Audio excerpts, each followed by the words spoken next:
Buenas tardes, mi nombre es Kernelia Andara. Soy estudiante de la segunda cohorte de Derecho de la Universidad de los Andes, Núcleo Rafael Rangel del Estado Trujillo. En esta oportunidad estamos cursando la materia de Derecho Internacional Privado y a continuación estaré explicando el tema alusivo al matrimonio dentro, ¿verdad?, del ámbito internacional, por supuesto. Entonces, decimos que el matrimonio en el derecho internacional privado se refiere a la manera en que se regulan, ¿verdad?, los aspectos relacionados con el matrimonio, como su propio nombre lo indica. Cuando existen, ¿verdad?, elementos de extranjería, es decir, cuando una, ¿verdad?, o ambas partes involucradas en el matrimonio tienen nacionalidades distintas o residen, ¿verdad?, en países diferentes. El matrimonio es considerado entonces un asunto personal y familiar, por lo que cada país tiene sus propias leyes y regulaciones en cuanto, ¿verdad?, a los requisitos, efectos y procedimientos para contraer el matrimonio como tal. Sin embargo, cuando se presenta un caso de matrimonio internacional, es necesario determinar, ¿verdad?, qué ley se va a aplicar, qué ley será aplicable y cómo se reconocerá legalmente el matrimonio en diferentes jurisdicciones. El derecho internacional privado, ¿verdad?, proporciona reglas y principios para resolver conflictos de leyes en asuntos de matrimonio internacional. Estas reglas, ¿verdad?, determinan qué ley se va a aplicar para interpretar y resolver los aspectos legales del matrimonio, como requisitos de fondo y requisitos de forma, impedimentos, ¿verdad?, en cuanto a la celebración, a los efectos patrimoniales y, por supuesto, al divorcio. En el ámbito del derecho internacional, las relaciones referentes, ¿verdad?, a las condiciones de validez del matrimonio son reguladas por diferentes tratados y convenciones internacionales, así como por los sistemas legales nacionales de cada país. ¿Sí? Aunque las normas, ¿verdad?, pueden variar entre los diferentes sistemas legales.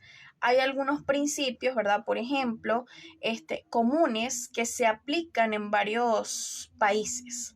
Una de las cuestiones clave es el consentimiento libre y pleno, ¿verdad?, de las partes que en este caso desean contraer matrimonio. Esto implica que tanto el hombre como la mujer deben dar su consentimiento de manera voluntaria, sin ser, ¿verdad?, coaccionados o sometidos a presiones indebidas. Además, el matrimonio debe ser válido según las leyes de cada país donde se celebra. Esto implica el cumplimiento de los requisitos formales y sustantivos establecidos por la ley del país en cuestión, como por la presentación de documentos, ¿verdad?, la realización de la ceremonia y la obtención, ¿verdad?, de lo que sería una licencia matrimonial.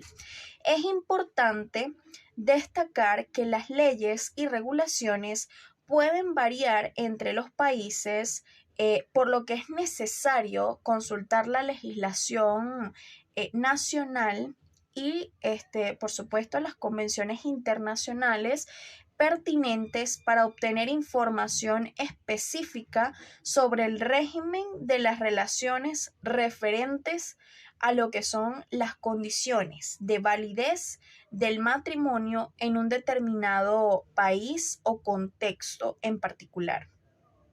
Hay ciertos principios generales que suelen ser reconocidos en distintos acuerdos de carácter internacional, en lo referente a lo que es el matrimonio, que es el tema que estamos tocando el día de hoy. Algunos de estos derechos y deberes pueden incluir, ¿verdad? Los derechos y deberes en cuanto a los esposos, derecho a la igualdad y no discriminación. Es decir, que ambos esposos, ¿verdad? Tienen derecho a recibir un trato igual y no pueden ser discriminados por motivos de género, raza, religión u otra característica protegida. Derecho a la libertad y autodeterminación. Es decir, los esposos tienen derecho a tomar decisiones en relación con su matrimonio, como el consentimiento, ¿verdad?, para casarse y para poner fin al matrimonio. Y a elegir su propia pareja, forma de vida y sus creencias. El deber también de respetarse mutuamente. Es decir, que los esposos deben tratarse con respeto, dignidad y consideración, evitando cualquier forma de abuso físico, emocional o verbal. También se tiene el derecho a la intimidad y vida familiar, es decir, los esposos tienen derecho a la intimidad y a desarrollar una vida familiar sin injerencia indebida del Estado o de terceros. El deber de contribuir, ¿verdad?, al consentimiento del hogar. Ambos esposos tienen la responsabilidad de contribuir económicamente, ¿sí?, al sostenimiento del hogar y a las necesidades de la familia de acuerdo con sus capacidades y recursos. El derecho a la igualdad de participación. Este es muy importante ya que los esposos tienen derecho a participar por igual en la toma de decisiones que afecten, ¿verdad?, a la familia, incluyendo la educación de los hijos, la gestión de los bienes familiares y la planificación familiar. Ahora bien, según el Código de Bustamante, que es un tratado de derecho internacional privado, ¿verdad?, en lo que respecta al matrimonio, se establecen las condiciones jurídicas que han de preceder a la celebración del matrimonio, para la celebración del mismo. Así pues, los contrayentes estarán sujetos a su ley personal en todo lo que se refiera a la capacidad para celebrar el matrimonio, al consentimiento, ¿verdad?, o consejos paternos, a los impedimentos y a su dispensa. Los extranjeros, por su parte, deberán acreditar antes de casarse que han llenado las condiciones exigidas por sus leyes personales, en cuanto a lo dispuesto, ¿verdad?, en el artículo anterior. Podrán también justificarlo mediante certificación, ¿verdad?, de sus funcionarios diplomáticos o agentes consulares o por otros medios, ¿verdad?, siempre y cuando estimen suficientes lo estime suficiente la autoridad local, que tendrá en todo caso completa libertad de apreciación. La legislación local es aplicable a los extranjeros en cuanto a los impedimentos, ¿verdad?, que por su parte establezca y que no sean dispensables a la forma del consentimiento, a la fuerza obligatoria o no de los esponsales, a la oposición del matrimonio, ¿verdad?, a la obligación de denunciar los impedimentos y a las consecuencias civiles como tal de la denuncia falsa, según sea el caso, a la forma de las diligencias preliminares y a la autoridad competente para celebrarlo.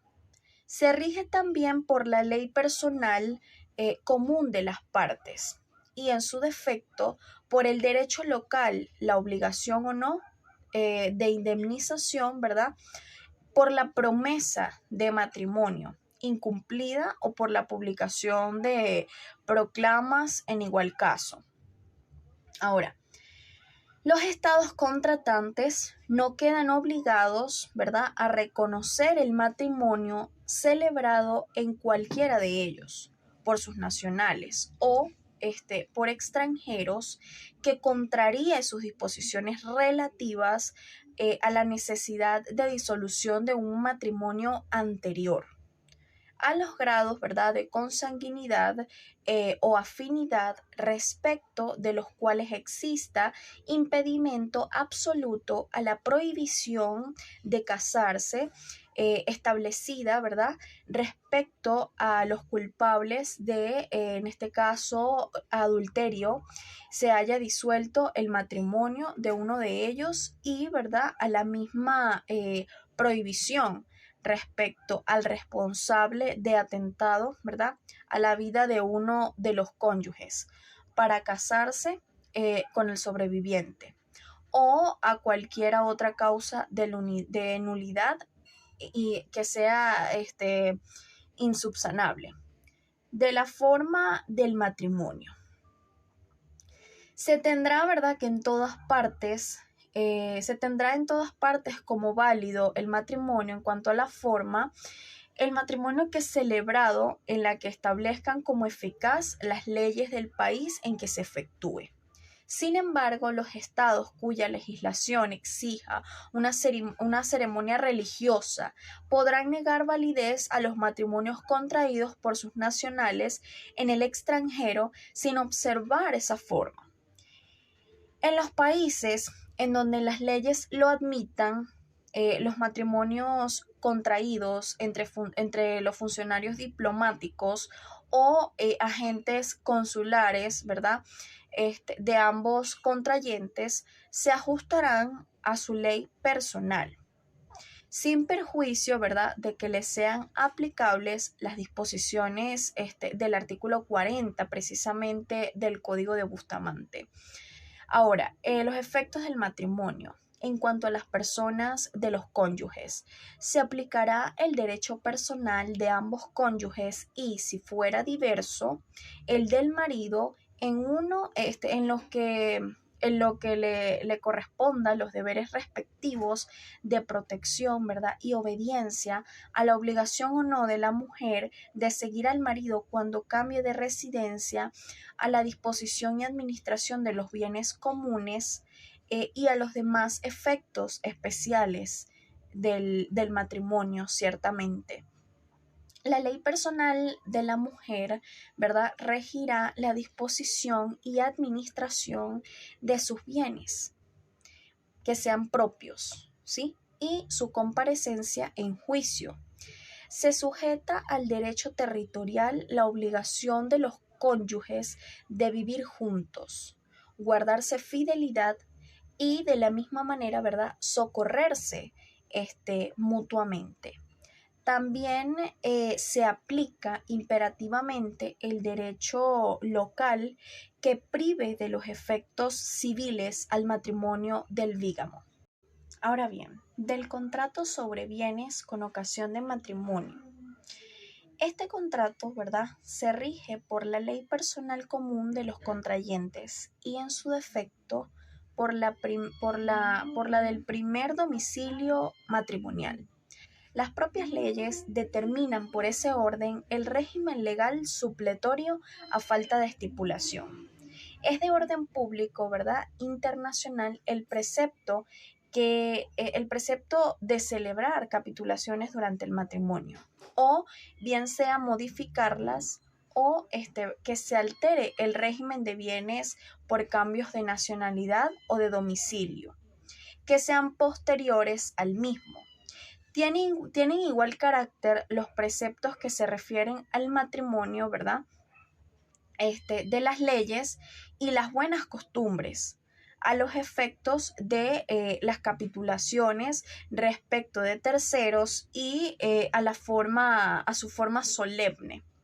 La voluntad de las partes regula en sí entonces el derecho aplicable a las donaciones en relación del matrimonio como tal, excepto en lo referente a su capacidad a la salvaguardia de derechos legitimarios y a la nulidad mientras el matrimonio subsista. Todo lo cual se subordina, ¿verdad?, a la ley general que lo rige y siempre que no afecte, ¿verdad?, el orden público internacional. Las disposiciones sobre dotes y parafernales dependen de la ley personal de la mujer. Es de orden público internacional también la regla que repudia la inalienabilidad de la dote. Es de orden público internacional también la prohibición de renunciar a la sociedad de gananciales durante el matrimonio. Gracias.